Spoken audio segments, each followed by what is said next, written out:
स्वामी प्रसाद मौर्य के विवादित बयानों से बवाल थमने का नाम नहीं ले रहा। एक के बाद एक उनके विवादित बयानों ने समाजवादी पार्टी के नेताओं की मुश्किलें बढ़ा दी, क्योंकि कहीं पर भी अगर अखिलेश शिवपाल जाए तो उनसे यही सवाल किया जाता है कि स्वामी प्रसाद मौर्य उस धर्म को लेकर बयानबाजी करें जिस धर्म का आप खुलकर समर्थन करते हैं। तो अखिलेश शिवपाल तो उनके बयान से किनारा करते नजर आए, लेकिन कब तक? जनता तो यही जानना चाहते हैं कब तक, क्योंकि कई सारे वोटर्स ऐसे हैं जो उनका समर्थन खुलकर करते हैं।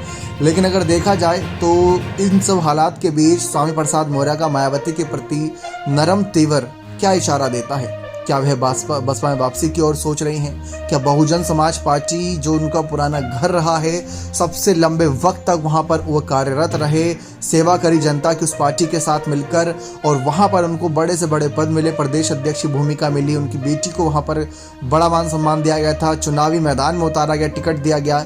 लेकिन बसपा में वापसी को लेकर स्वामी प्रसाद मौर्य का क्या फैसला? आखिर किस शर्त पर वह बसपा में वापसी कर सकते हैं? क्या ऐसी कोई शर्त भी है? दरअसल इससे पहले जानने की कोशिश करते कि उन्होंने बसपा किन हालातों में छोड़ी थी।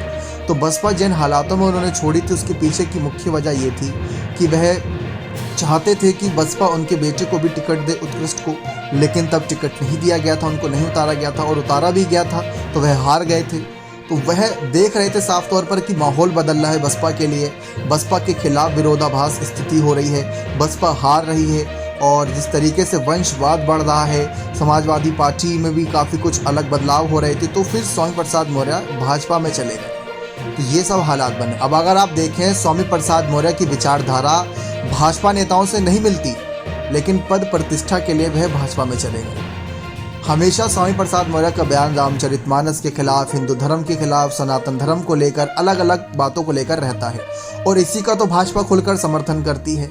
तो बसपा छोड़ भाजपा में जाना उनकी साफ रणनीति दिखा रहा था कि वे चाहते थे कि उनको टिकट मिले, उनकी बेटी को टिकट मिले, वे चुनावी मैदान में उतरे, उनको और जिम्मेदारियां मिले, मंत्री पद मिले। लेकिन जब बसपा सत्ता में नहीं रही तो मंत्री पद क्या करेंगे, कहाँ से लाएंगे? फिर इसके बाद जब वे भाजपा में गए तो अपनी बेटी को सांसद बना दिया, खुद मंत्री पद पर थे। फिर जब उनको लगा सपा का समय आने वाला है तो समाजवादी पार्टी में आ गए। तो वक्त के साथ यह बदलते रहते हैं, इनका कहीं ना कहीं व्यवहार बदलता रहता है। लेकिन अगर बसपा के जीतने के चांसेस बनेंगे, बसपा इनके परिवार को भी तरजीह देगी, क्योंकि हर पिता चाहता है कि उसकी बेटी बेटा हर किसी को तवज्जो मिले। लेकिन वही तवज्जो अगर मिलना बंद हो जाए और वही तवज्जो मिले भी और हार में तब्दील हो जाए तो पार्टी बदलना बनता है। तो स्वामी प्रसाद मौर्य ने भी उन्हीं हालातों में मायावती का साथ छोड़ा था। लेकिन अब जिस तरीके से हालात बन रहे हैं, फिर से सपा के खिलाफ इस समय काफ़ी वोटर्स नजर आ रहे हैं, तो क्या स्वामी प्रसाद मौर्य मायावती की बसपा में जाने की सोचेंगे? इस पर भी चर्चा हो रही है। बने रहे चैनल के साथ। बहुत बहुत धन्यवाद।